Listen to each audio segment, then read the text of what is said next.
I was like one of the first ones done, but like that's the first time I ever understood. Low. So like, Turn this off. I don't know. It's not like that easy actually. That's the whole final too. So. Where'd it go? There we go. We didn't really do much. That's the thing. All right. So, anyways, like I was saying, entire next exam, torsion only. I'll let you guys use both sides of the flashcards for the exam.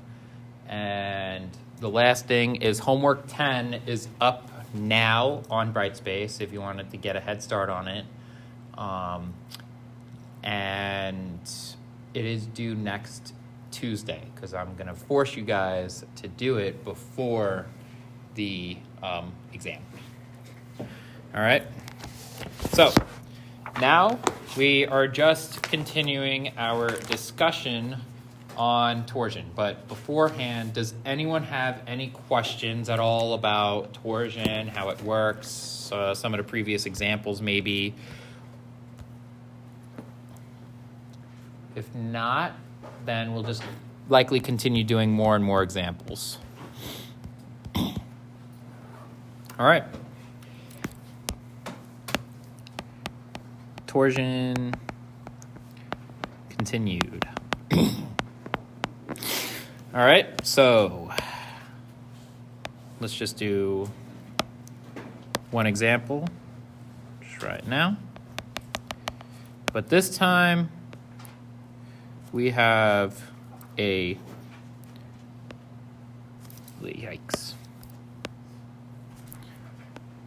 stepped torque.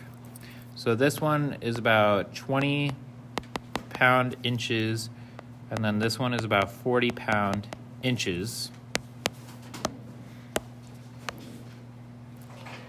And there are lengths of around 5 inches and 5 inches. Actually, make it 20 kip inches and 40 kip inches. And if this, where's my other packet?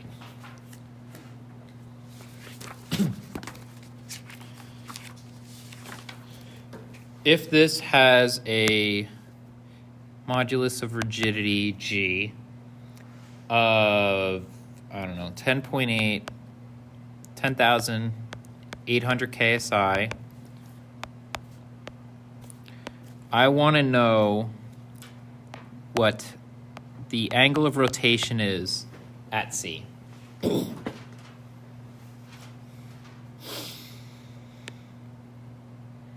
right. Do you guys want to give it a shot trying to solve it yourself, or do you guys want to work together on it? What do you guys want to do? Work together. All right. I'll give you guys 15 minutes to solve it by yourself then. I'm kidding. All right. So, first step, we need to know what? We need to know the external equilibrium. So in this case, we have the rod, and it's subjected to 2 torques. And then, of course, it's fixed into the wall, which means that there's going to be a reaction torque, TA. All right? So let's do sum of the torques, and we have to set that equal to 0. This is equilibrium. This is just statics. I know we never really did it for torque before, or torsion before, but if you guys think about it, it's like the system will just continually rotate if there isn't like an equally balancing force, right? So the way we do it is we just set counterclockwise equal to positive and clockwise is negative. So we have TA, which we assume is positive, and then we look at the 20 kip-inch torque. Is that positive or negative rotation about the cross-section?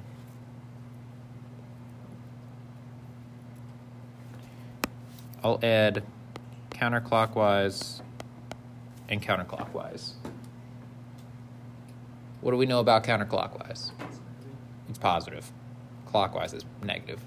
So what we need to do is add 20 kip inches And then there's no perpendicular distances when you are dealing with torques unless it's a direct force.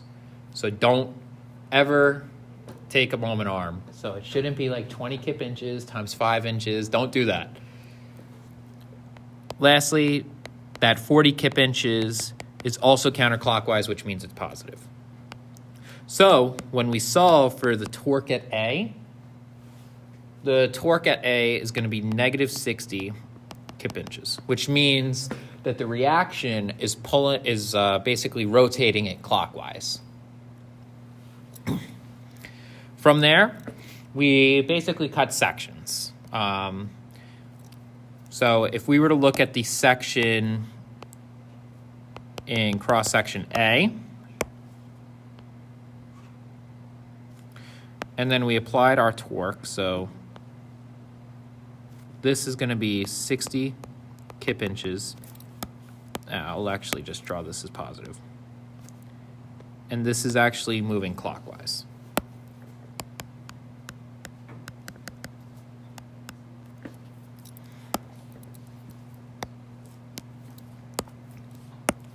All right, we cut a section right through AB.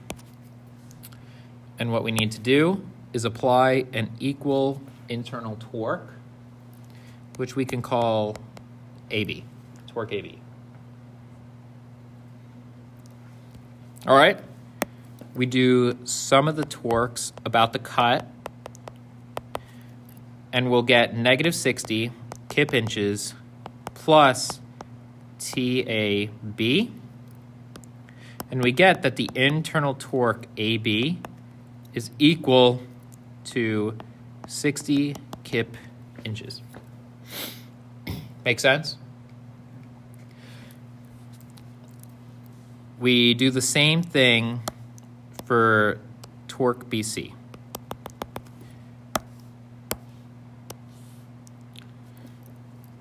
This is going to be our section cut. This is going to be 20 kip inches, and then negative 60 kip inches. And then once you take the cut between TBC, you do sum of the torques again. So we've got negative 60 plus 20 plus TBC, and we get that the torque in BC is going to be negative 40 kip inches.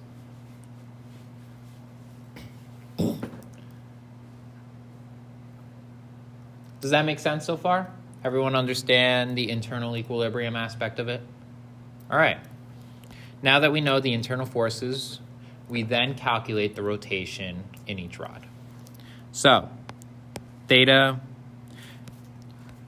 the angle of twist between the total rod AB. What is the angle of twist equation? Who here has that on hand? Do you guys remember it?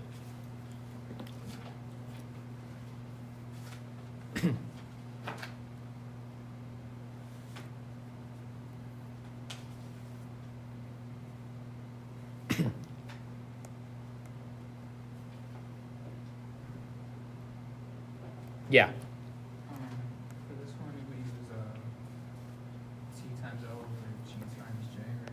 Yes. Which we actually need J. So I'm going to specify 1 inch to the 4th. So I'm not going to give you guys a circle or anything like that. I'm just specifying J as just 1 inch to the 4th, just to make things simple enough. All right. So the angle of twist in AB. The torque in AB is 60 kip inches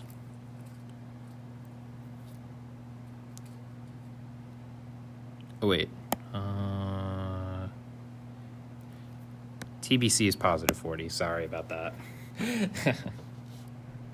The length of member AB is 5 inches. We specified that the shear modulus was 10,800 KSI. And then J was 1 inch to the 4th. So, take your calculator. Yes. My question. Yep. Is everything supposed to be In a sense, yeah. Everything is basically spinning in the same direction. This is why you need to understand the internal torques, because sometimes you can have systems where the rod is basically spinning in different directions if you're looking at torques in a certain way. There's actually an example of that in your homework that's due on Thursday. All right. So we do the checks, 60 times 5 divided by 10,800 times 1. And you get that the angle of twist for AB is 0.027. And what are the units? Who here remembers that?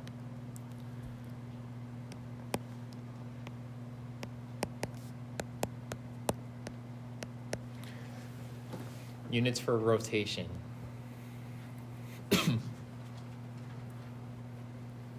Back at your notes if needed.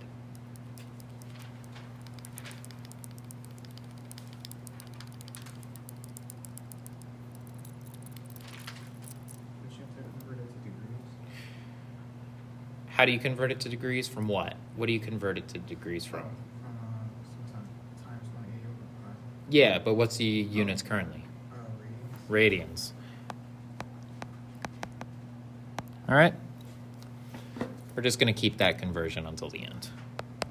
So you follow the same process. This will be 40 kip inches times 5 inches divided by the 10,800 KSI times 1 inch.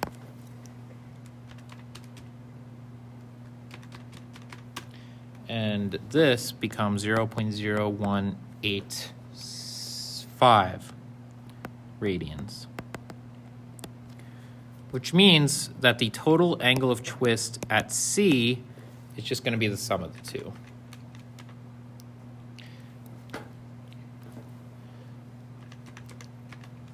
Which gives us 0.0463 radians, which if you wanted to express it in terms of degrees, multiply it by 180 divided by pi,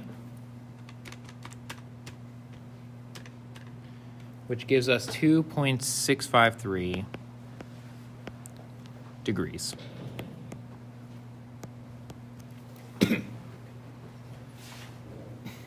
Everyone understand that? Awesome.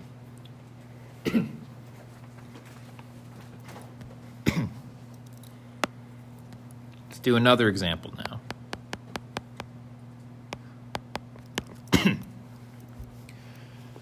Let's now say, did we do a design example last class? Yes, I had asked you guys to do design, I think. Yes, I did. All right. I'm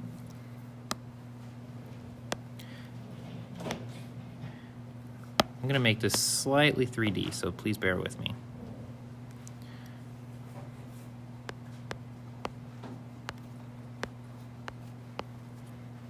All right.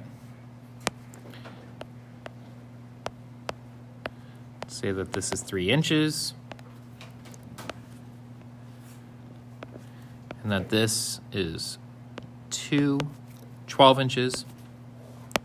And let's say that there is a point load here of 5 kips.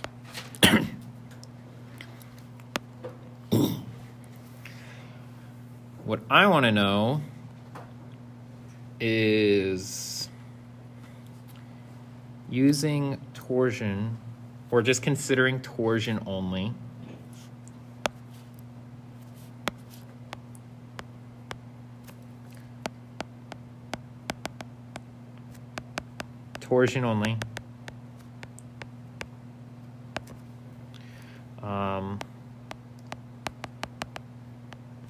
what is the diameter of this bar? I'm going to give you guys some properties. So I'm going to say tau can't be any greater than 21 KSI. So that's tau max. All right. So considering strength requirements, what does the diameter of that rod have to be?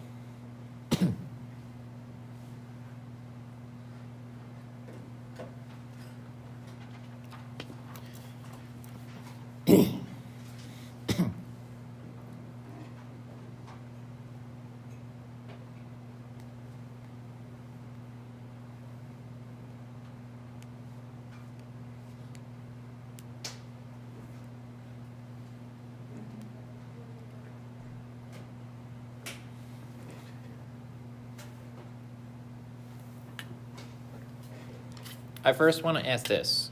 What is the torque in the system?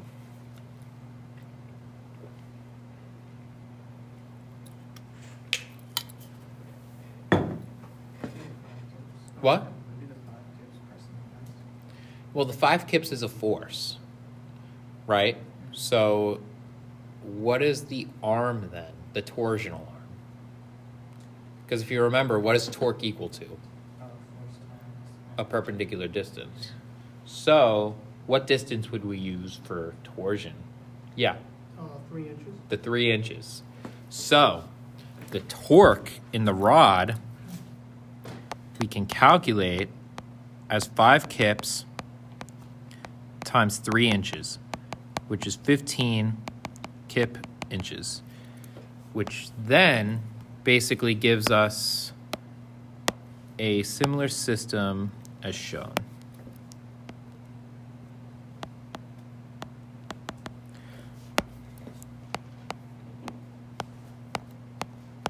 Everyone see that? And then this rod is obviously 12 inches with still diameter D. Make sense? All right, I'll give you guys a few minutes to determine the diameter D that we need for the rod.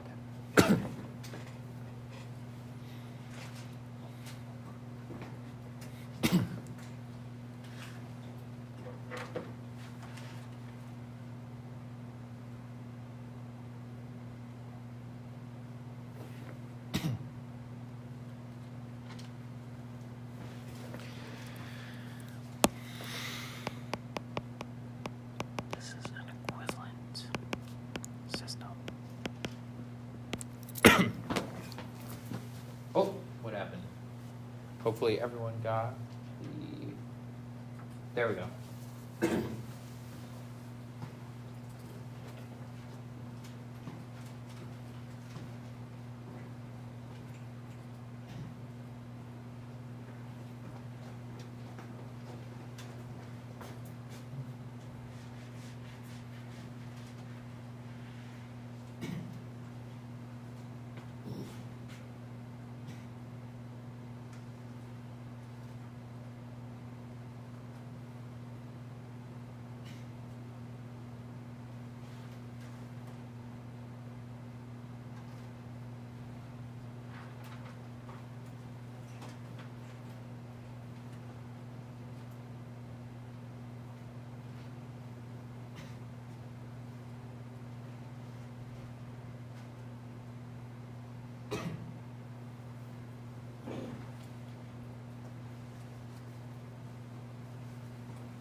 Yeah.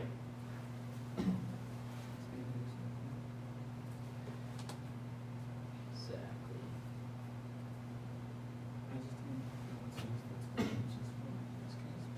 Yeah, that's the trick. You don't need it. Alright. Did you figure it out? Is this right? Yeah. But then from J, it's the moment of inertia. Polar moment of inertia. Pi over 2 r to the fourth. Oh, right. Yeah. So pi over 2. And Michael. Now, just before I throw it up there, what I want you to do now is check to see if the rotation is within, if the rotation of that rod is within 1 degree. And if it's not, redesign it to make sure that it's within 1 degree. So beta max equals 1 degree for that rod. Yeah. So it would be this, just be a circle, right? Yes. But how do I know it's a circle? Anything torsion related that we will be dealing with in this class is circular only. Yep, I cannot give you guys any other torsion problems other than calculating what the torque would be. For example, on the homework, the last problem is a rectangular beam, but you don't need to know the polar moment of inertia for it or anything. It's just calculating the torque. So anything else, like calculating shear stress or design related stuff, circles only.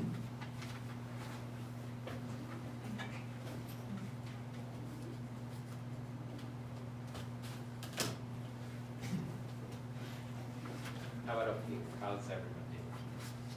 Figure it out? Nice. Alright, some people still figuring it out. Alright.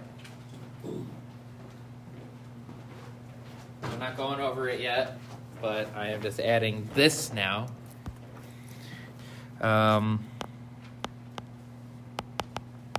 Check to see that theta is less than 1 degree.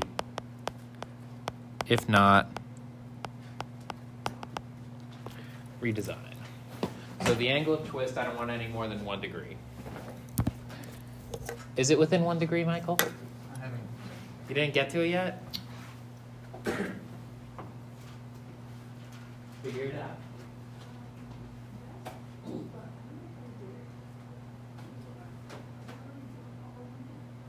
Looks right. Hey, you calculate the radius and then you multiply by 2. And then, does it matter what the sum is or it's fine? I'd say go to like 2 decimal points generally. Otherwise, you can round it up to the near 16th of an inch. Usually, I'll tell you. But now, since you calculated what the minimum diameter is for string, check to make sure that it's within 1 degree. And if it's not, redesign it to make sure that it stays within 1 degree. I should really put less than or equal to.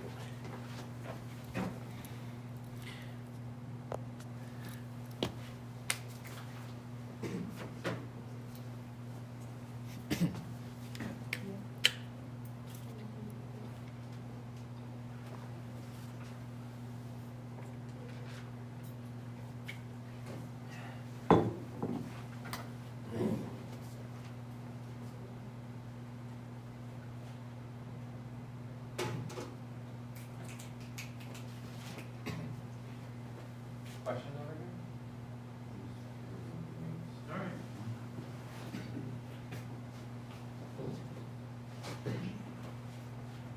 How about over here, Christian? You doing all right?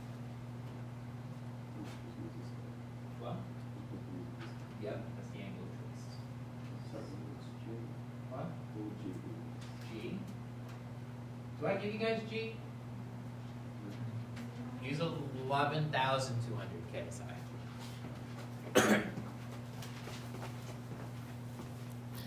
Sorry, that's what happens when I make questions on the whim.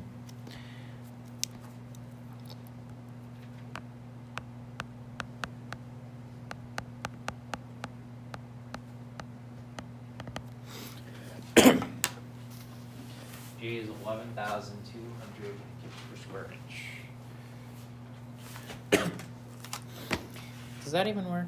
Hold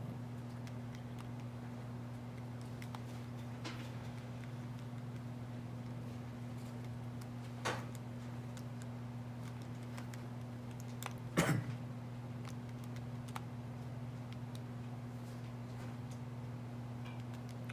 Oh yeah, it works. Nice.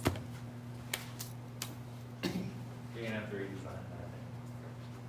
So the part, this part? Yeah. I don't remember what day is this. Cross. Oh. Put a 1 over the 20, or 21 over the 1. Okay. There you go.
Yes.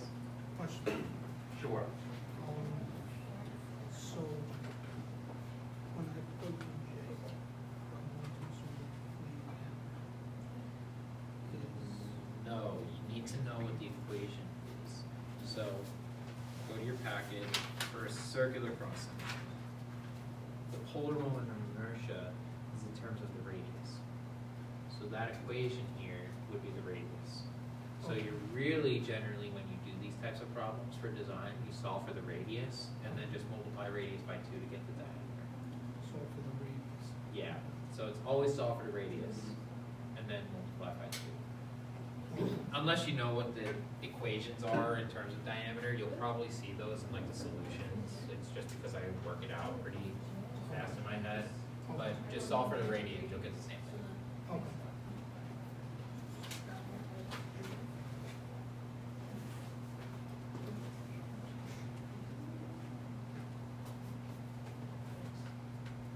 Is that correct? Was this, J got from just plugging in the R? Pi over 2 times 77. What did you get? Did you make this, you know, as 5/2 with the radius? And that would have to be from that end, you got that. It's something different. Is that what that is? Yep. Where's your Yeah, basically what you did is you just did 815 times 12 divided by 11 is 200, and then you took that whole thing and multiplied it by 0.5. So you did that on accident. So we're doing that alpha y equals. That makes it a lot easier. You mean the one from Tuesday?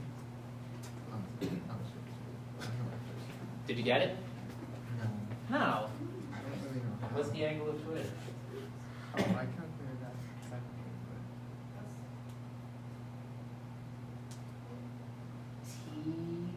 You're I calculating. did. Wait, what are you calculating? This I TL don't over know. J? But I did do the angle system right now. I don't know. This equation is not a thing. Okay. I have this. 15. That's right.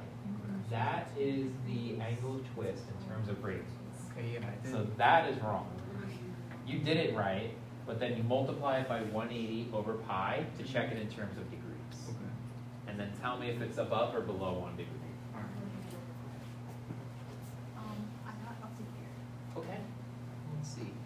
So you calculated a radius, okay. This way. Something seems off. Do you mind? Okay. Let's see. 5 over 7. Where are you getting 5 over 7 from? 15 divided by 8. So 21 equals 0.714. But Yeah. then, okay, you're messing up up here. So what you should have done is you divide both sides by 1/2 Oh, I should or have done multiply it by 2. So that that becomes first. multiplied by 2. Then you divide it by pi.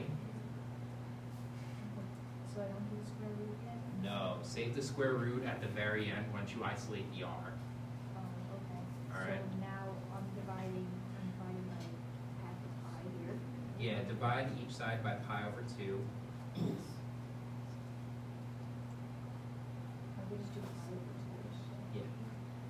Which then would just be that divided by, which gives you this right there, the 0.545 pi. Yep. And then you take the cube root. You take the cube root. That's That one. for answer, which gives you that 0.77 inches. Figure it out. What? Yeah. So since it's greater than 1 degree, you have to redesign. So tell me what the diameter is to satisfy the 1 degree requirement. It means you need to increase the size. Okay, so now we have the right answer. And now we're going to do. Multiply it by 2 and that's the diameter. Because you don't ever give dimensions to a contractor in terms of radius.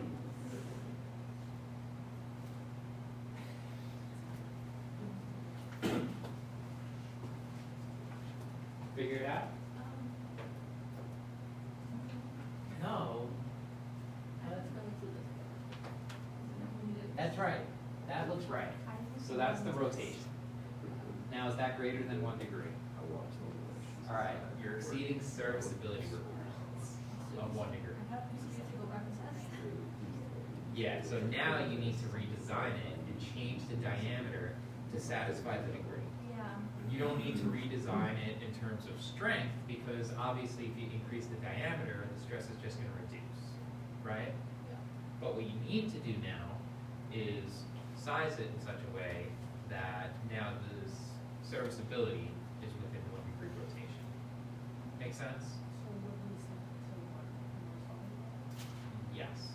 You would set theta equal to 1 and then solve for the diameter. And that diameter should be larger than what you calculated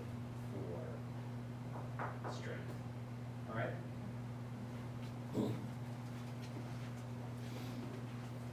Yes. So.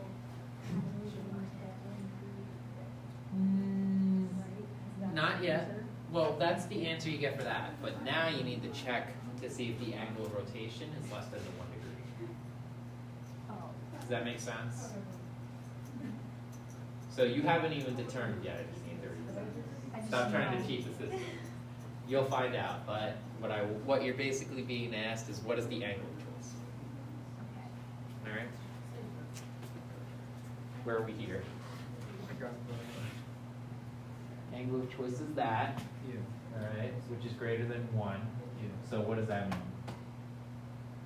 I need to make the diameter. Yep. Now, how much bigger is the question? How do you find out the new diameter? What's governing the design? Strength or serviceability? Serviceability. Yep. So what equation are you going to use to design for D?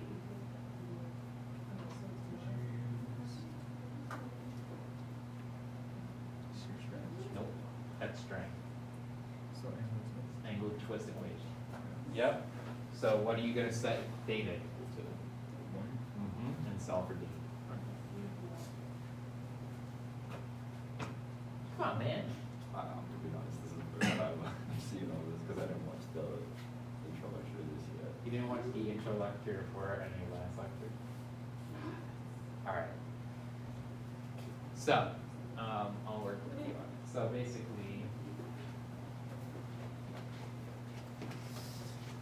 I'll just do the first part now since it looks like everyone should have gotten a diameter, right? Who here didn't get a diameter?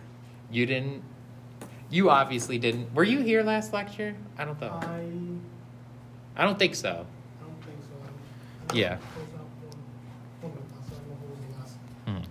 All right, no worries. So, first part of the problem, all right, so just figuring out what the minimum required diameter is. So that's just shifting this way down. To figure out the minimum diameter, you need tau is equal to TR over J. All right, now we know that J from your packets is equal to pi over 2 r to the 4th. So we can really rewrite this entire thing to then say TR over pi over 2 r to the 4th.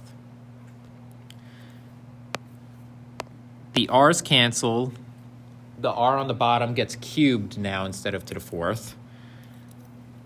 And then you just rewrite your terms. And what you should end up getting is r is equal to the cube root of, I believe it's gonna be 2 tau over pi j? No. Over pi t.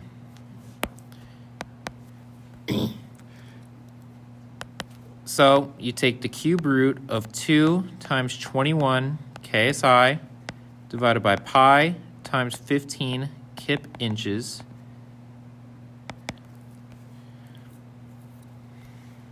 And what this gives us, 2 times 21 divided by shift pi times 15. Cube root that answer. Something's off. I am going to stop skipping steps. Pretty sure it's It is that? with the- 'cause, unless we did, probably in class. You put, I don't know. see on the side. Pi over 2 r cubed is equal to t over tau. Okay. So r just basically becomes the cube root of 2t over pi tau. That's what it should have been. Okay. So I just had the t and the tau flipped. Okay, that makes more sense. And once you solve for this, you get that the radius has to equal 0.77 inches, which means that the diameter is 1.54 inches. All right. From there, I ask you guys to determine the angle of twist. So, theta is just going to equal the TL over GJ. So the torque is 15 kip inches. The length of that rod is 12 inches. G is 11,200 KSI. And then J, we need to calculate that really quickly. We know what the radius is.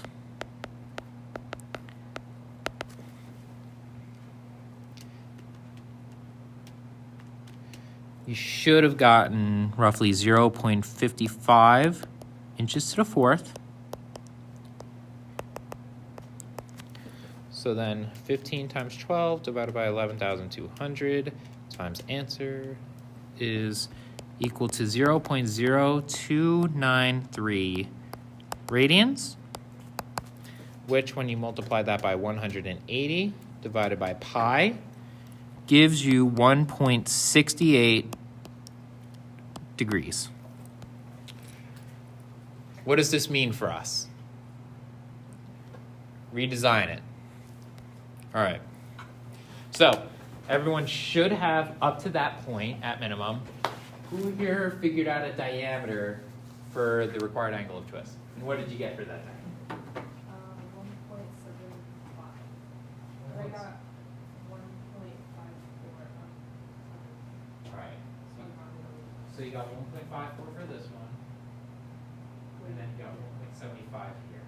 Yeah. Okay. Which one are you using? Larger or smaller one? The larger guy. It's always more. All right. I'll just give everyone else a few minutes just to figure it out. Did you figure it out, Nicole? All right. Okay.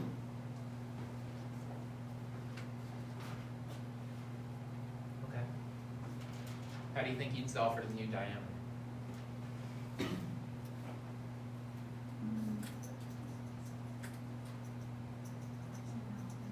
don't know. I'll get into it later. No shit. I don't know which one. One of these equations. Okay. So we know that by increasing the diameter, strength is going to work no matter what, right? So what are we trying to satisfy right now? Deformation requirement. So what equation do you think we should use?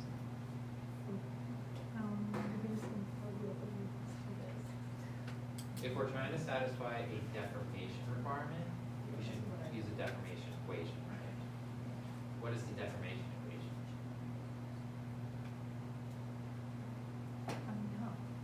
It's the angle of twist. That's the deformation. Yeah. So you use the angle of twist equation, but you have to rewrite it to satisfy what we're trying to solve with. So it's going to look different than what you just solved, because you were solving for the angle of twist, but now we're solving for something else with a given angle of twist. Does that make sense? Yeah.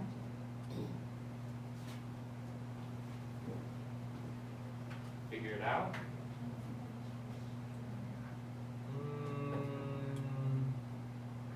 Doesn't seem right.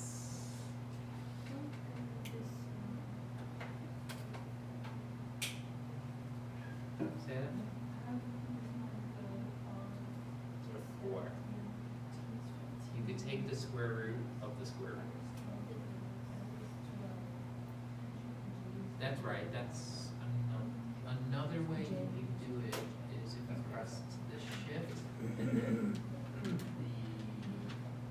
this button here, you just plop a 4 right there.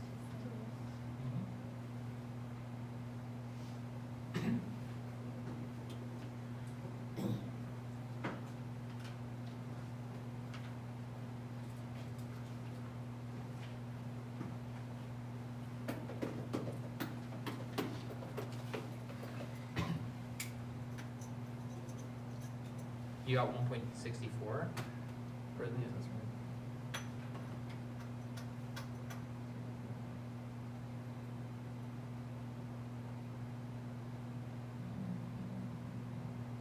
something's definitely off because you're trying to solve for a diameter.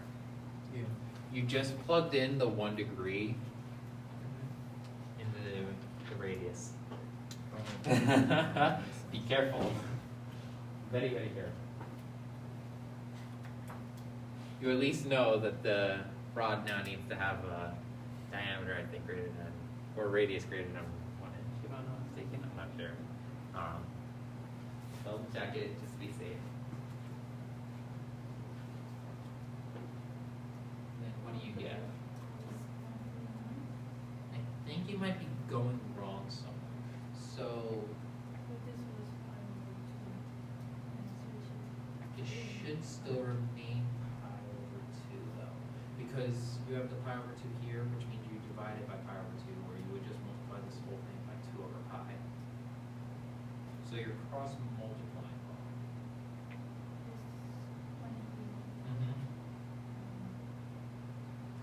Which, yeah, since it's 1 degree,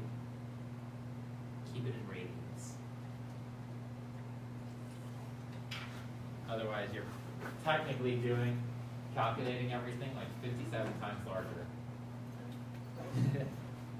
So be careful with that. No.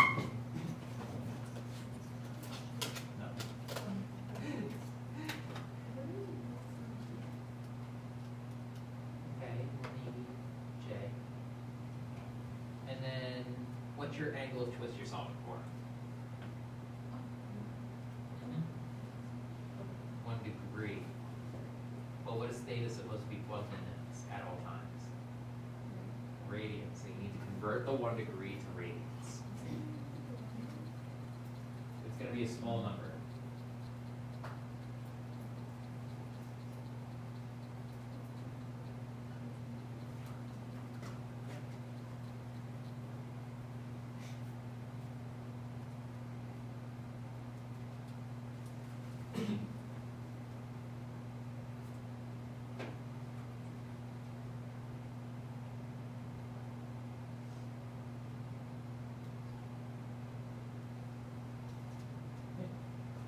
And then from there, you just solve for J, and then from there, you can solve for radius.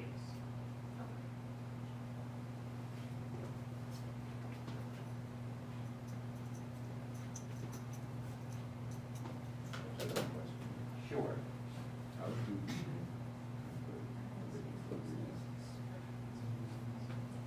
You remember unit circle from math? Okay. You multiply it by 180 over pi.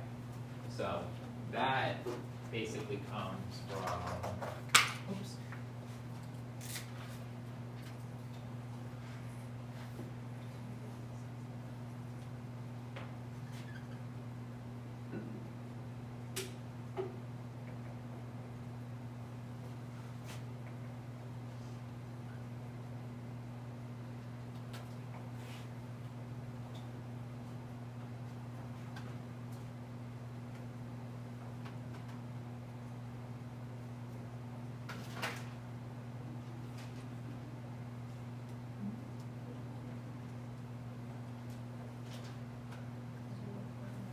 Does that look familiar?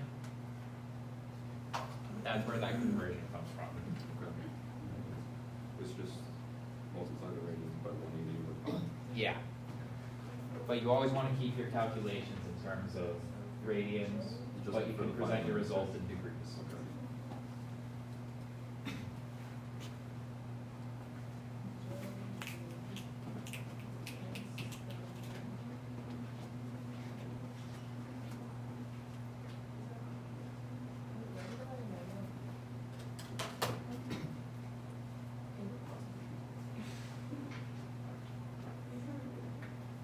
How's it going on over here?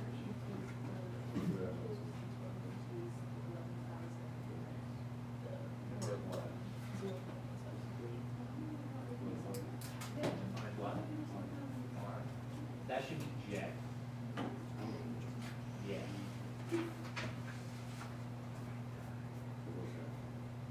Yes, it's this equation here is TL over G.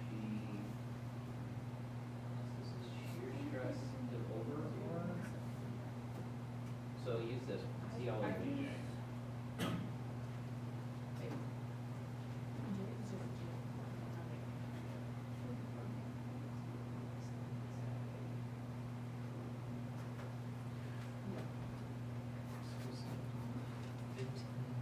I don't know.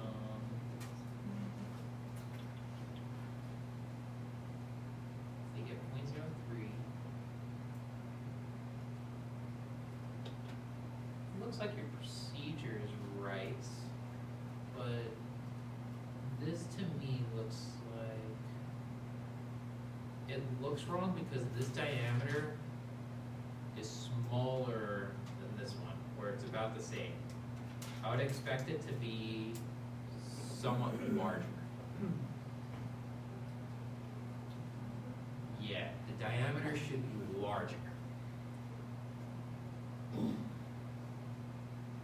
15 times 12 divided by, can I see your calculator?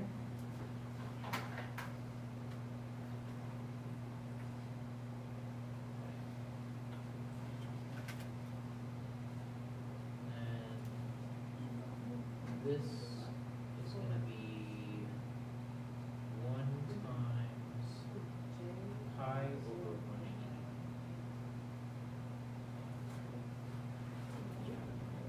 So I think it's because you were using a significant amount of rounding, which, 1 times pi over 180. Yeah, so I don't think you should be using 0.03. I think that's wrong. Where did you get that 0.03 from? Up there, which just basically means you're back something. So what you should have done is converted that 1 degree in terms of radians, and then use that value. So don't use the 0.03 here. You should have used like this value. Make sense? But good procedure. So, if I'm being proposing this, okay, this, the only thing we change, is set this to now. Yes, and then you're back calculating what the radius needs to be. Right, from J. But just keep in mind, the angle in the equation always has to be expressed in radians. Which Okay, so means you need to basically divide it by 180 over pi. Oh, okay, that's what I was Which I- thinking, because it's. Yeah, what I hate is that you can't see. Yeah. Okay. So just be careful with that. But you got the right procedure now. So you said divide 1 over 100. Divided by 180 over pi. Texting in class, really? Don't worry, I used to do Professor Dawson's statics homework in Professor Simon's class. He used to get so aggravated. I can do a different homework in another class. My brain can't work. He would call me out on it. I remember one time he just sat there, just standing right in front of my desk for like 3 minutes straight. I didn't even know until he was fucking like, that's wrong, by the way. I was so embarrassed. Did you figure it out? No. Come on.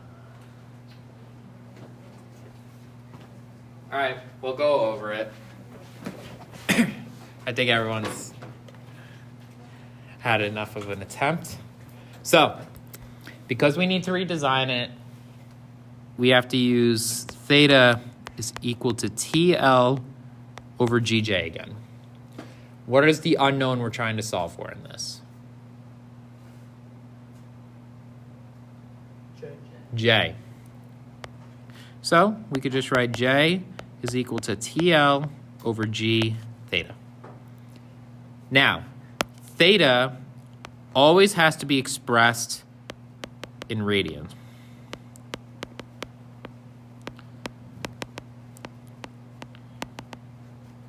So 1 degree, you multiply it by pi divided by 180, or divide it by 180 over pi, and what you will get is 0.0175 radians.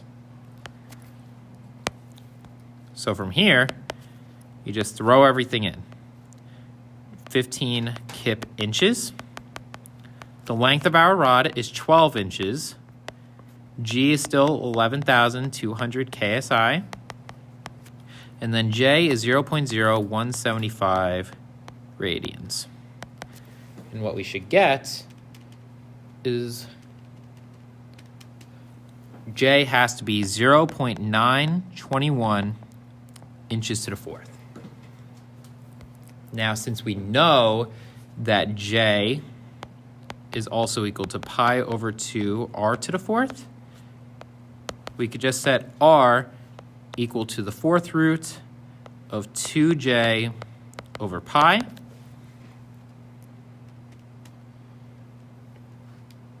Whoops.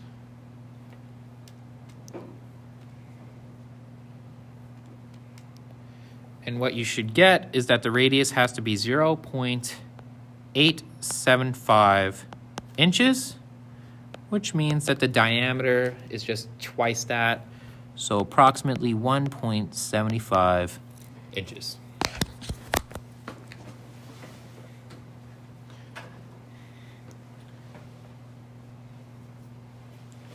And that's how you find the new diameter.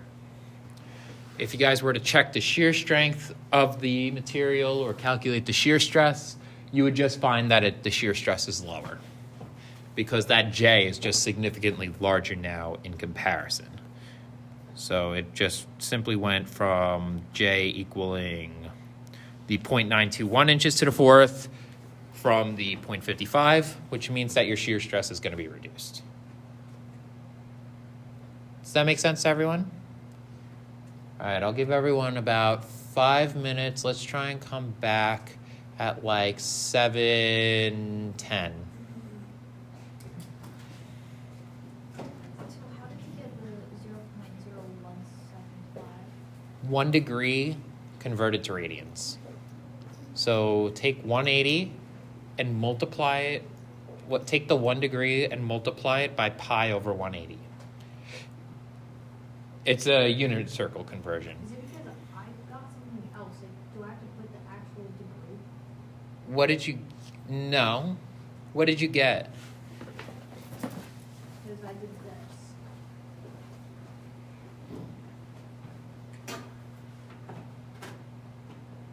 What did I do? You are basically doing degrees squared over radians.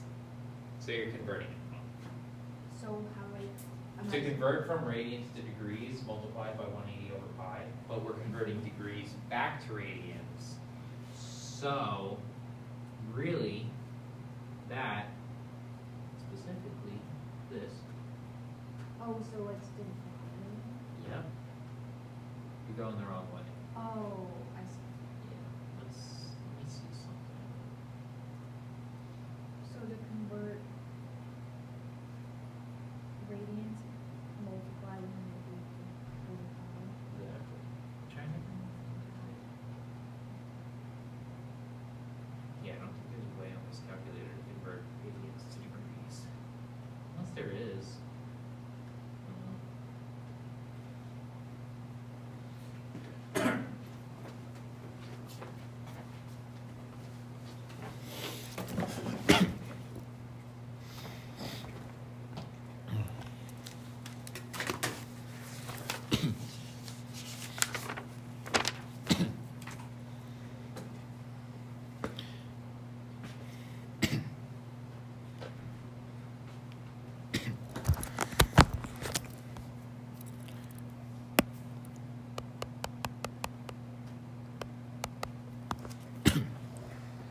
I'm about to throw another design problem at you guys, but it's going to be harder.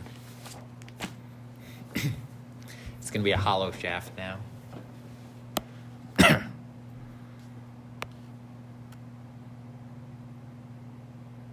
see.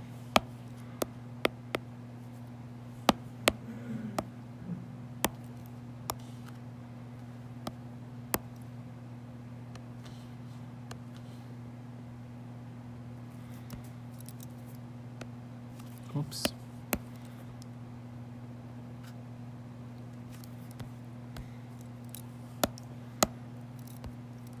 What happened?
All right, I picked good values.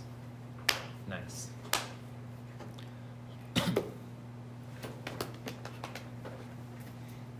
Yep. Determine the outside diameter and inside diameter. The inside diameter has to be 3/4 of the outside diameter.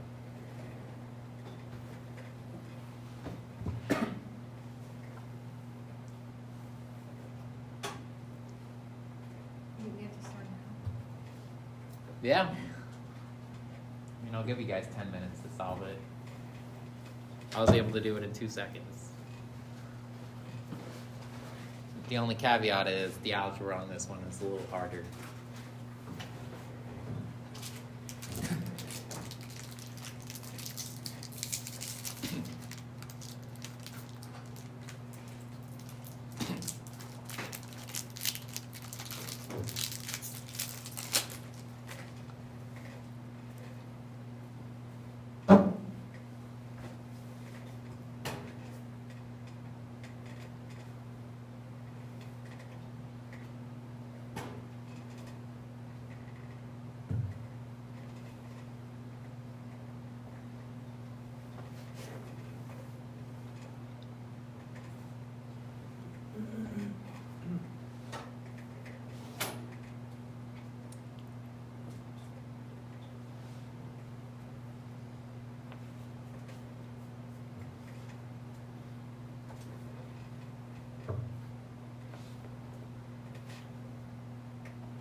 see how you do. If you get this graded in about 5 minutes. So while you guys work on that, I will work on this.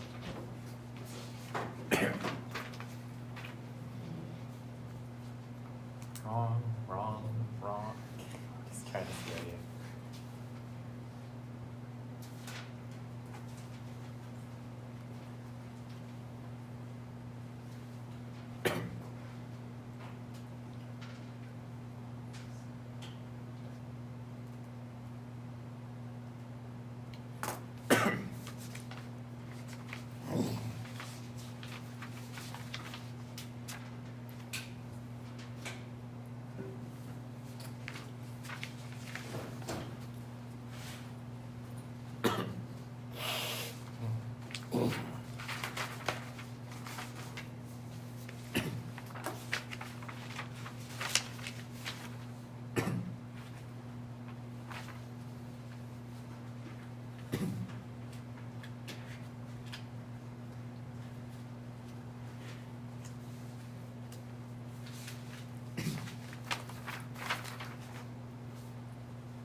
What?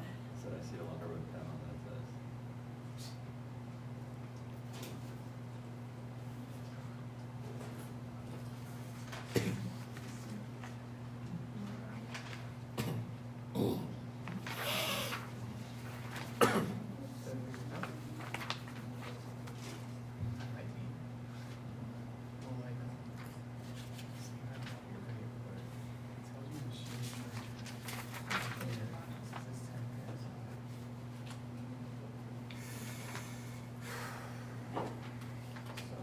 You're stressing me out, man.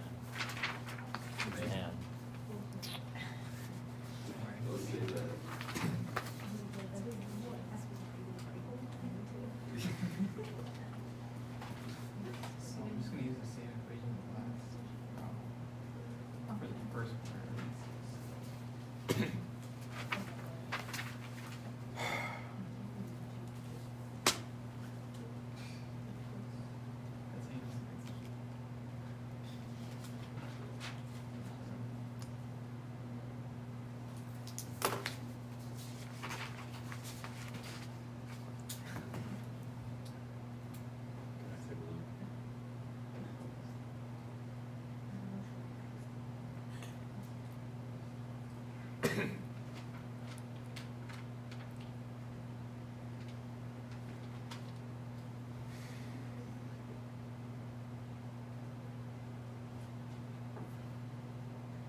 Yeah, you can come over. I'm gonna finalize your grade. I just have to know, like this. Like this is a first for me. Like what this is. Why? It's the metric. Why? I thought it was different Y values on them. Okay. That's the only reason. Because I knew that it was here. Or no, sorry. I think I did it from here. Yeah. Yeah, I did it from the bottom, and that's how I did it. I thought it could have been like that, but kind of take a look at the rest of it. Yeah. I was confused on this actually. How do you know? The peak is up here, so it's gonna increase rapidly up there. Okay. Alright, yeah.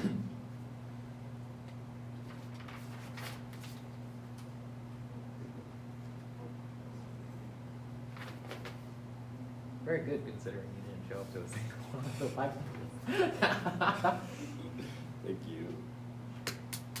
Yeah, I'm happy with that. All right. Thank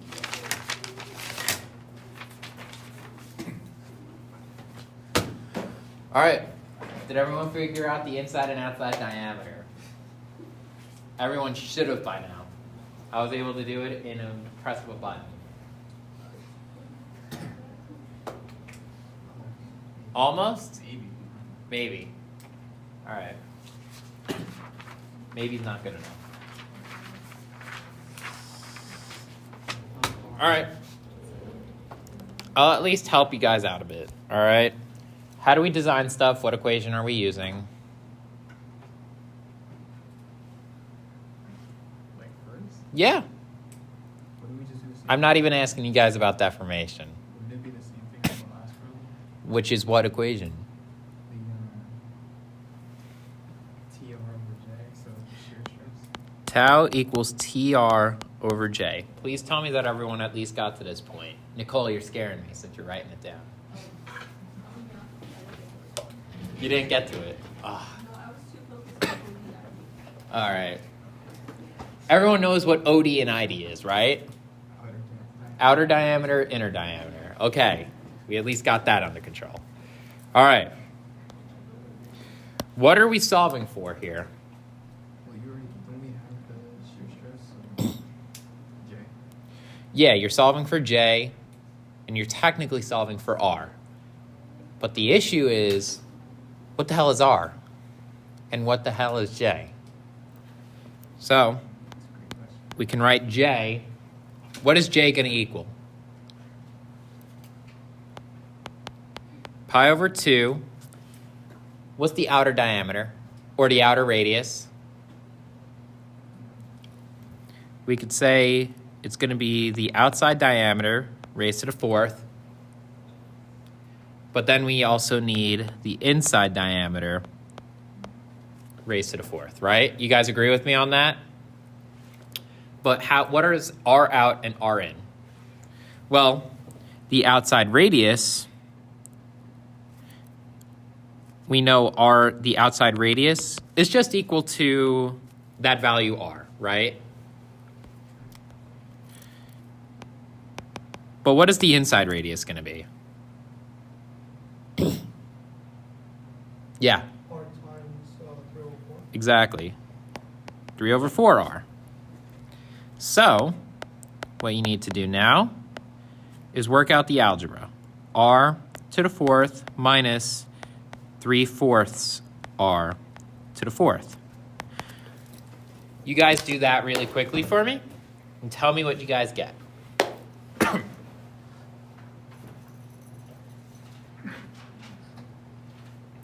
Right, whenever I give you guys an inside and outside diameter, it's always going to be with respect to one dimension. Oh. It's always going to be 3/4 D or D. It could be 1/2 D and D, you know. So it's always going to be some term in one dimension. Let me know what you guys get for J, and then we can go from there.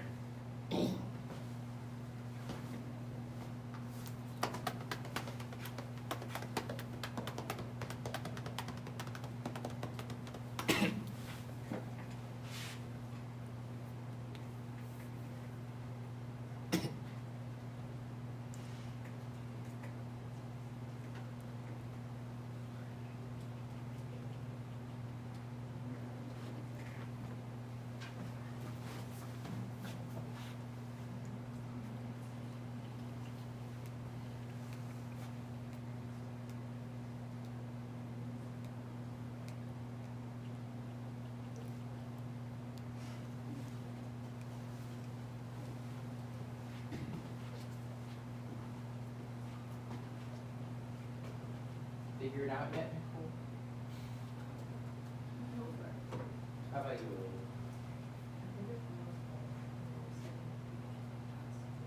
How did you do it?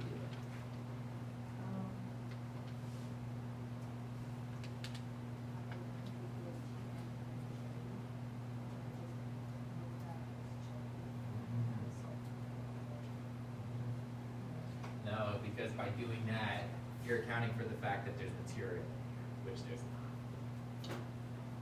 So because of that, you're technically getting a reduced stress, which is going to in turn reduce the overall radius that's needed.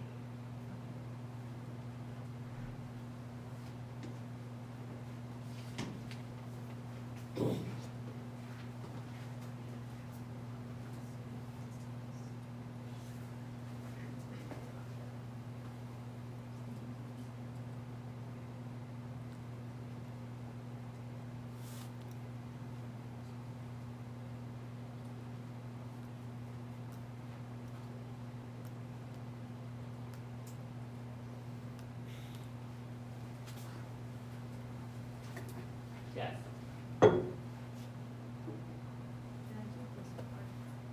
Absolutely.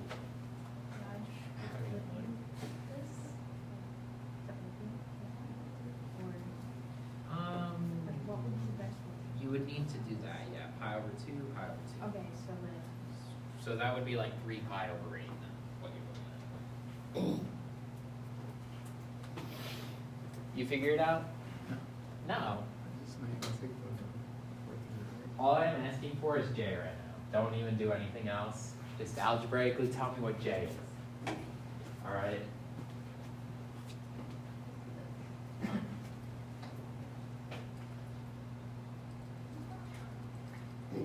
Yeah. It's that times r to the 4th. Yeah. So, yep. So from here, you would get pi over 2 times r to the 4th, and then 3/4 to the power of 4. You could just factor it out, would just be 81 over 256 r to the 4th. So you would get pi over 2. This is all in the same terms. So you would get 175 over 256 r to the 4th, which then, this is just the same as J, is approximately 1.074 r to the 4th. Once you do all of the checks. Is anyone confused by how that number comes to existence? I knew you would, because I saw the look on your face. You were like, what the hell? I don't know where the 81 or the, like, I don't know what. The plug in 3 over 4, multiply 3/4 times, to the raise 3/4 to the power of 4. That whole thing, 0.75 to the power of 4. Okay, You see where it comes from? yeah. I'm just basically factoring it out. So I want everything in terms of r to the 4th. So the best way to do that is just to get solid numbers out of the way and get everything written out in solid terms.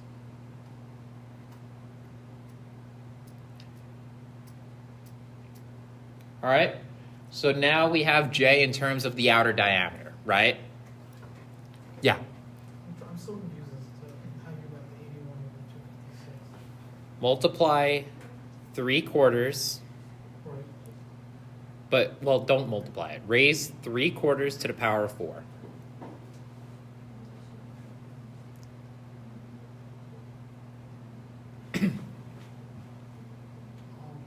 You see where I get it? I know what I was doing. Yep. And then from there, it's basically like that whole number just gets multiplied by r to the 4th. It's just a better way of writing 3 over 4 times r to the power of 4, because then now we get everything in terms of r to the 4th, which then we could just combine all into one term. Make sense? Any questions about this so far? All right. So from here, tau is equal to TR over 1.074 r to the fourth. Maximum shear stress occurs at the radius, r, maximum radius. So it's always going to be on the outside radius. So we can now just rewrite this. This becomes r cubed because the r's cancel out.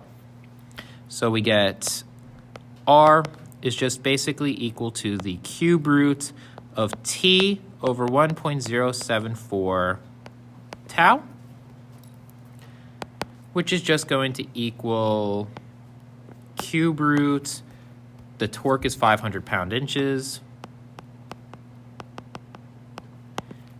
1.074, and then the shear strength of alloy 1100 and H114 is 8,000 psi.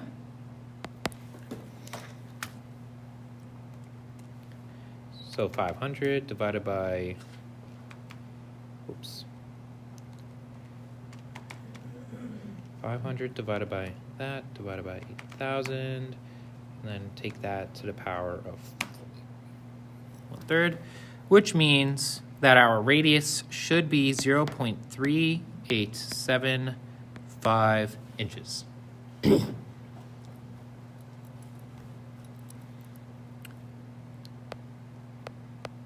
So our outer radius is just that 0.3875 inches, which what does that mean about our outside diameter? Multiply by 2. We get 0.775 inches. Now what do we know about our inside diameter? It's 3/4 the outside diameter, right? So multiply that value by 3/4, and our inside diameter is 0.581 inches. This is OD, and this is ID. Make sense? Yes. Where'd you get the 5,016 from? Sorry, that's my atrocious handwriting. 500 pound-inches, Oh. which is the applied torque. That is my bad. I just have atrocious handwriting. And I complain about your guys' handwriting. I can't write for myself either. How was mine on the test? What? How was mine on the test? Legible. Better than most. I'm looking at you, Emily. I'm kidding. I'm so bad. You should see my brother's handwriting. He has dyslexia, and like he writes like half his letters backwards. Like he'll try and write 3, and he'll literally draw out the letter epsilon, strain. That's how he'll write 3 sometimes. It's crazy. I'm like, dude, you're not an engineer. Stop it. All right. I think everyone's pretty comfortable with the concept of design, right? Just back calculating it, determining torques, internal forces. So let's crank it up a little bit more. Now, I want to introduce a new concept. This is not going to be on your homework next. That's due next class, but it's on your homework that's due on the 18th, and that is composites. You guys love composites, right? Come on, I thought you guys liked composites from when you dealt with axial loads. You did? All right. So, what do we know about composites? This is something that I've continually stressed over and over and over again for every single class that we have ever covered a composite. What is the one thing we know about composites that is consistent throughout?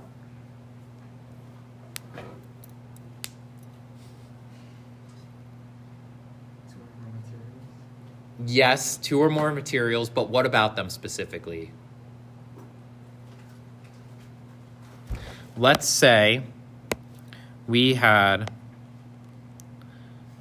a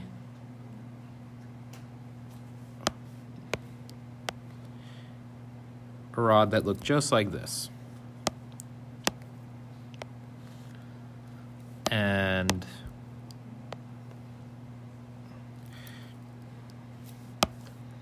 just give me a minute. I'm trying to make this look nice. It probably doesn't even need to look nice, but whatever.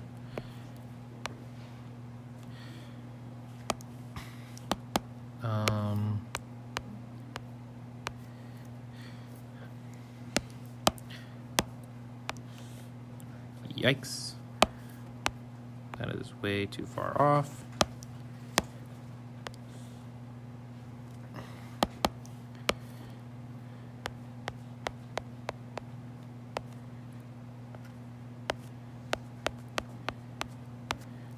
All right. Let's say that this has, I don't know, steel outside. And then let's say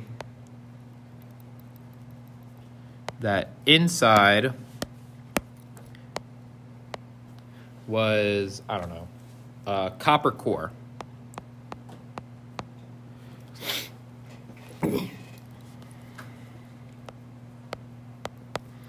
The diameter of the copper, let's say, is 1 inch, and the outside diameter of the steel, 2 inches.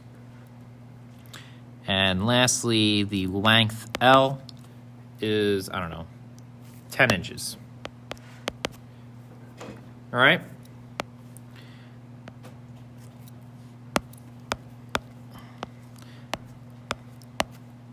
Now we can apply torque, whoops, T equal to 100 kip inches at 10 kip inches. All right? We need to figure out what the stress is in each material. So, what I want to ask you guys again is, what is something about composites that we have used to consistently solve for the stress in 2 or more materials?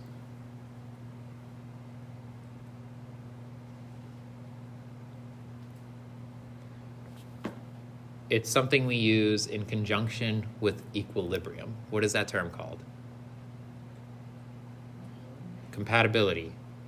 What do you think compatibility is going to be here? What's going to be shared as you twist it? The angle of twist, right? Because with composites, the deformations are shared, right? They have to be. So what that means is that the angle of twist for the steel is equal to the angle of twist of the copper. Does that make sense? What is the angle of twist also equal to? TL over GJ, right? TST, LST over GST, JST. And then that's equal to TCU, LCU over GCU, JCU. Make sense so far? We can simplify this a bit, right? Because the length of both the copper and the steel are the same, right? So we could just cancel those out. Simple enough, right? What we need now is the J for each material, right? The J for the copper is just going to be what? It's solid, right?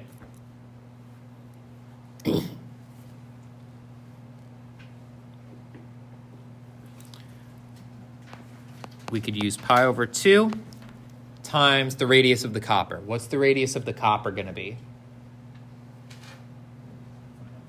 What? 0.5 inches to the power of 4.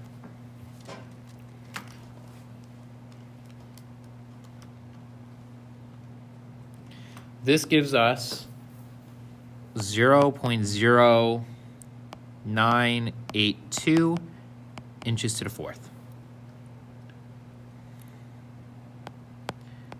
Now what about for the steel? What is that going to be? The polar moment of inertia. Well, 1/2. 1/2? 1/2. It would also be 0.5. Nope. For the steel, it's different because steel is an outer core, or it's an outer shell to the copper. So because of that, it's different.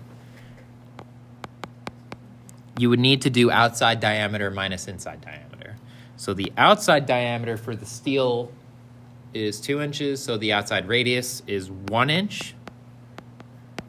And then the inside is that 0.5 inch radius. Does that make sense? So it's the dimensions of the steel. So once you throw this into the calculator, you should get that this is 1.473 inches to the fourth. Make sense? All right. Last, we need, obviously, the material shear moduli.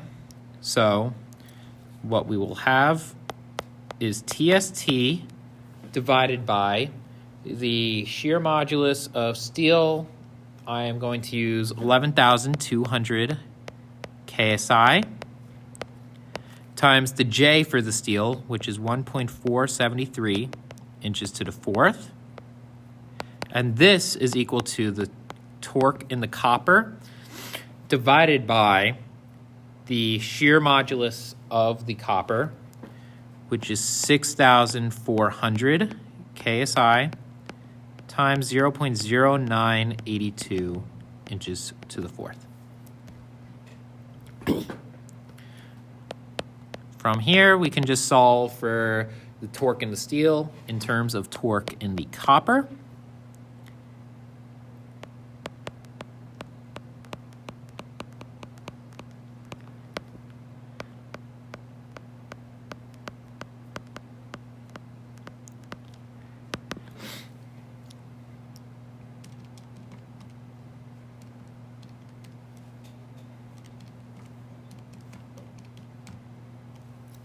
Which gives us 26.25 times the torque in the copper. So in reality, the copper is not really doing crap. Does that make sense? All right, we know how the torques relate to each other. How do we solve for the torques now? Does this look familiar? We have done this for axial loads. We have done this for bending. The only thing is just it's now just applied for torsion. So you guys should hopefully be familiar with this. If I gave you guys 3 materials, you think you could do it this way? Good, because I'm going to give that to you for get out of jail. All right. So what's the last thing that we want to do here to determine the internal torques?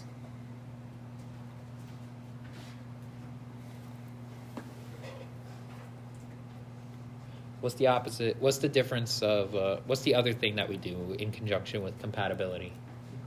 Equilibrium. So this is compatibility.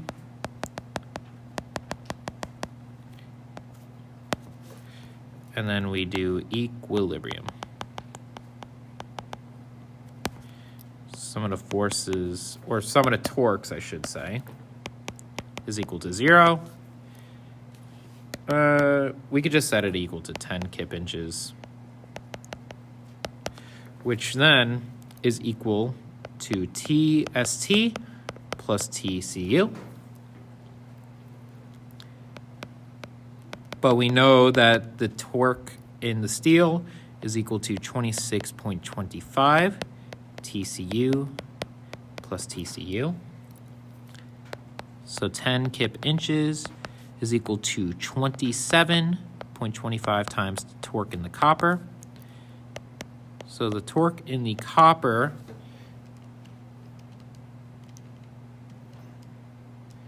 is equal to 0.37 kip inches. And then from there, we can solve for the torque in the steel by just multiplying the 0.37 kip inches by 26.25. And what we should get is 9.63 kip inches.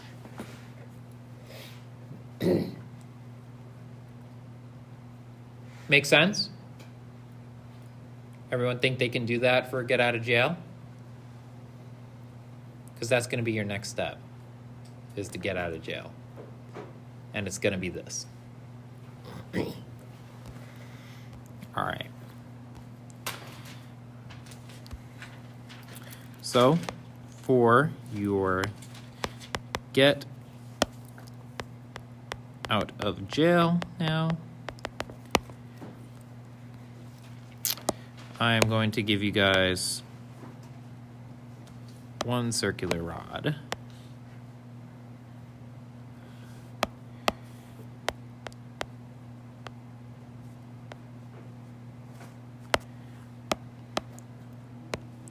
But it's going to be of 3 material.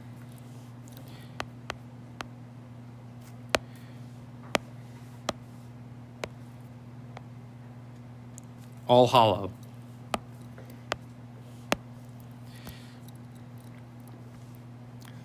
So I'll highlight it.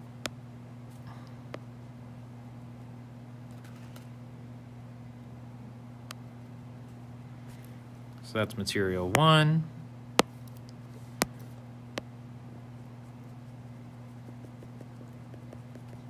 This is material 2.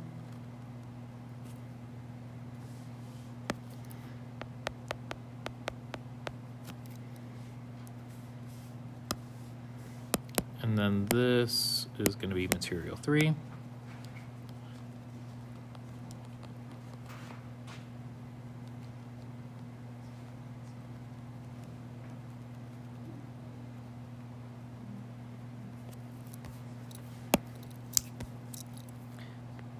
And then I will be slightly nice and just give you guys the radii directly. So that is going to be 0.5 inches, then 1 inch, then 1.5 inches, and then 2 inches.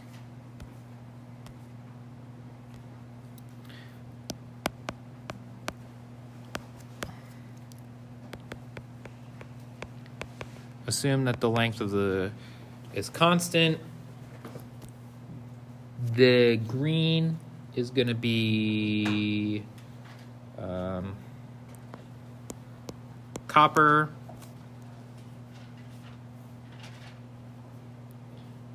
Then steel. And then copper again. Everyone follow? Actually, did everyone draw it with the hollow section in the center? Yeah? Okay. Solve it like that then. And assume that there is a torque of 1 kip inch.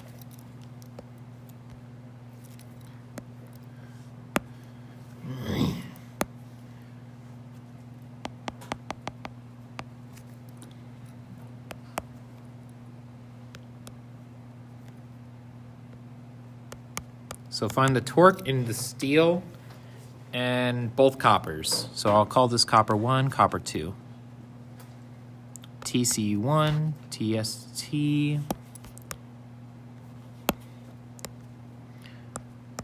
and TCU2. You guys have 5 minutes.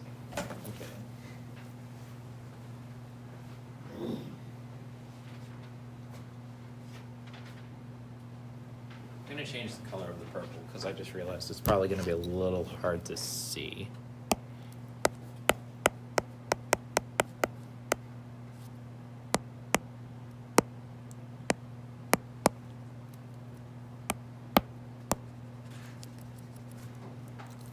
Is it okay to see though? You guys can see it all right? All right.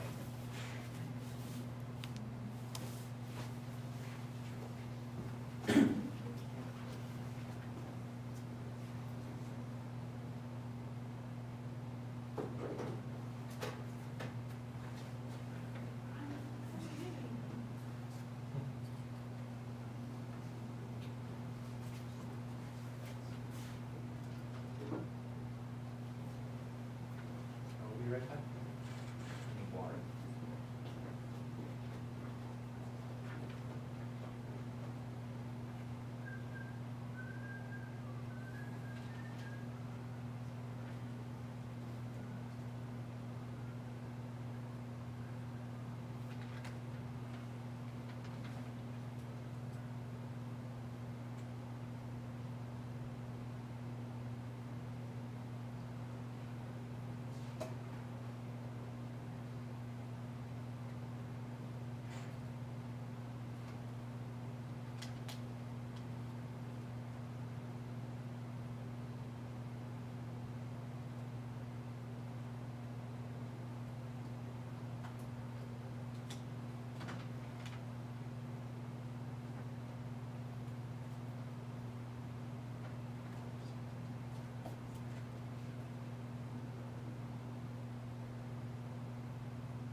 But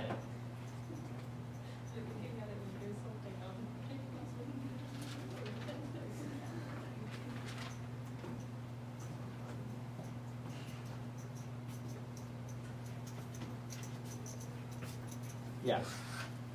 How you, just do the 1 inch minus 0.5. Yes. And for the section line. Not like this though. It's 1 inch to the fourth minus 0.5 to the fourth. Okay. Yep, be careful with that.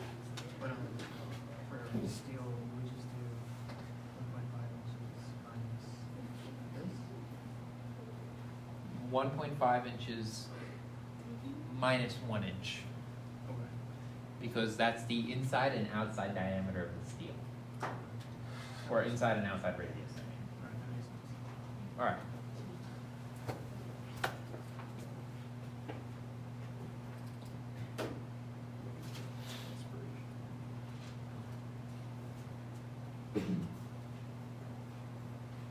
Making headway, I see.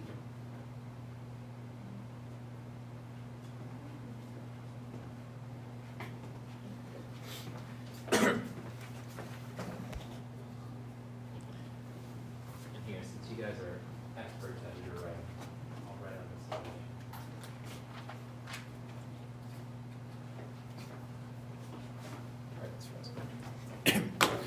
All right, solution.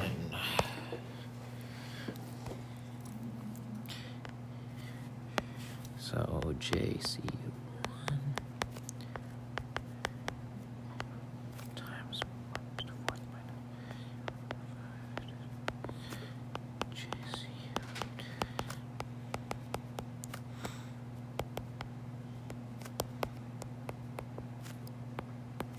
Whoops, that's JST.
All right. Let me see where everyone's at. Yes. So, to this one, what I do this X? How are you calculating J? I over 2 R to the 4. But the thing is, they're gonna have outside and inside radii, right? Each shape. Let me see your calculator. Pi over 2. Oh, I gave you guys radii. See, it's 1.75 inches from the center. So I didn't give you guys diameters, so be careful with that. That's why your number. Oh wait, does that say 1.5? What? That says 1.5, right? 1.5 inch radius, yes.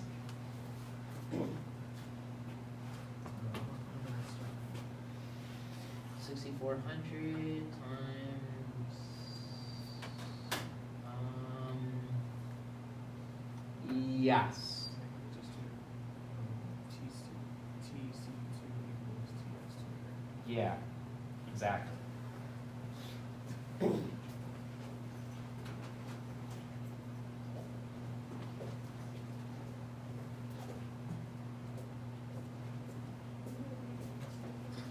What? You just got back?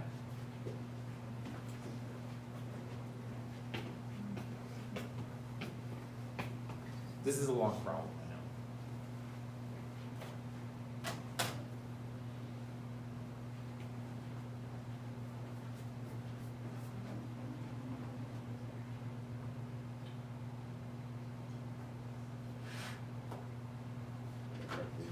Are those notes from last semester?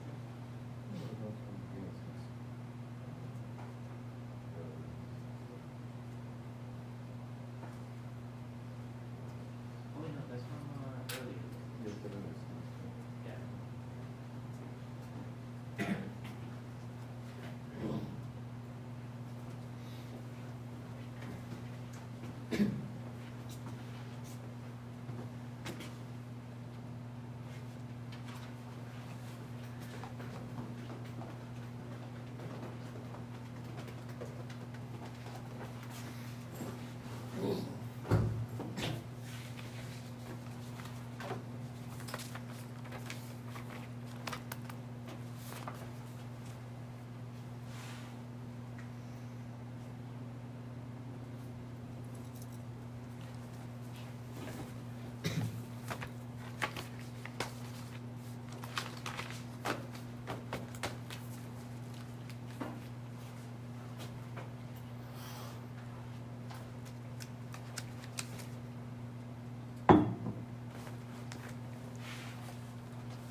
You done?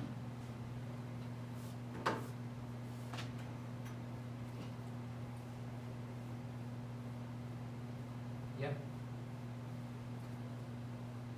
Yeah, nice.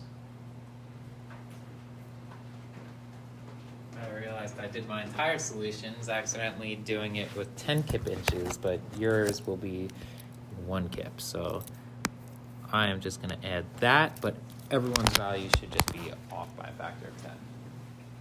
So I'm still looking for procedure then. Yep. I just, these numbers, now, what would They actually still seem wrong. Because remember, this copper 2 has an outside radius and the inside radius here, right? So the J's are still wrong for those. So, 2 minus 1.5? Yep, and then 1.5 minus 1, and then 1 minus 0.5. But remember, you have to raise each number to the power of 4.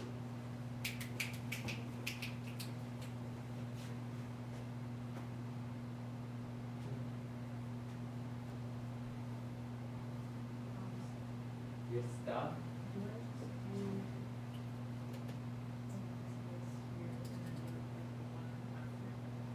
Yeah, you basically just want to get equilibrium written out such that each of these terms is just written as one term, if that makes sense. So you want like everything written out all as one term. So you could write TST in terms of TC1 or TC2, or you could write TC2 in terms of TC1. Do you get what I mean? You basically want your equilibrium equation all just isolated. We did examples like this at the very beginning of the semester with axial loads. It's the same exact step. What? You forgot? Just look back at your notes.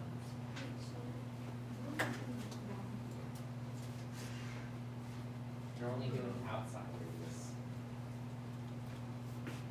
The steel is just this. Yeah. The steel is just this region. You're basically treating the steel as if it's from here all the way to the center.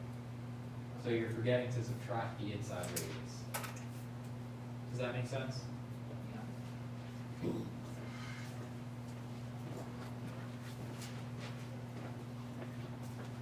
are my final.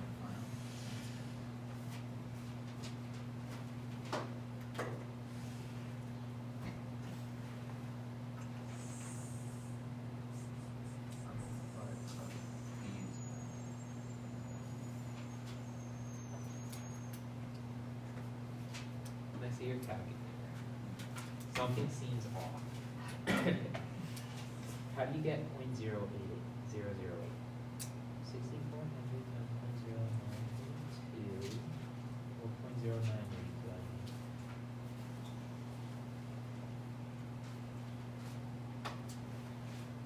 Let me see my notes really quick.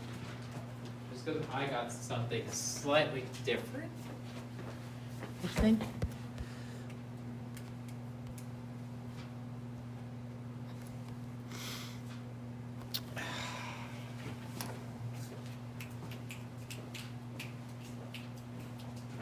Yep, I found it.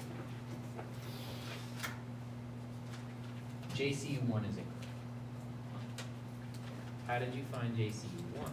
That's what I missed.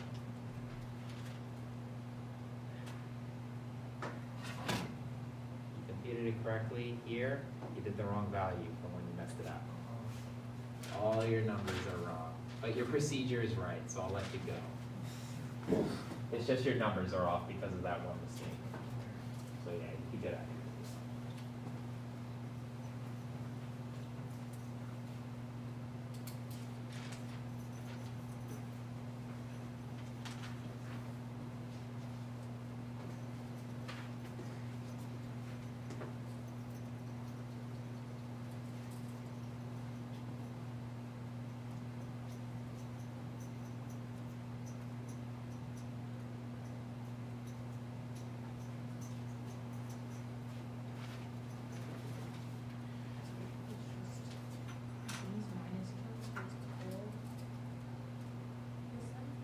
Look back at your previous notes.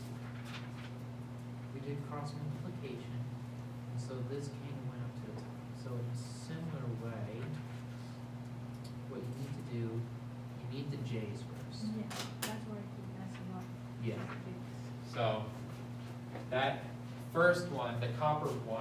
the first copper.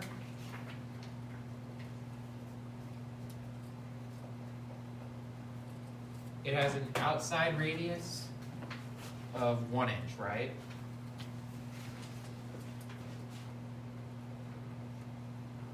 And then it has an inside radius here of 1/2 inch.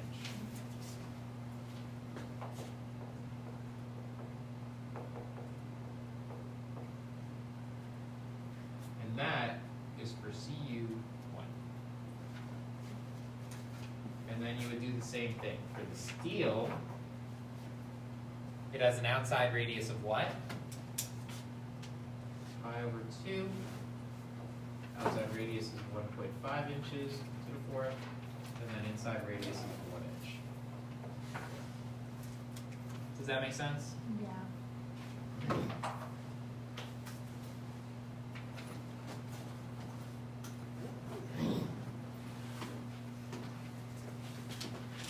And just so you guys know, homework 10 is already uploaded, so all of the homeworks are officially on Brightspace.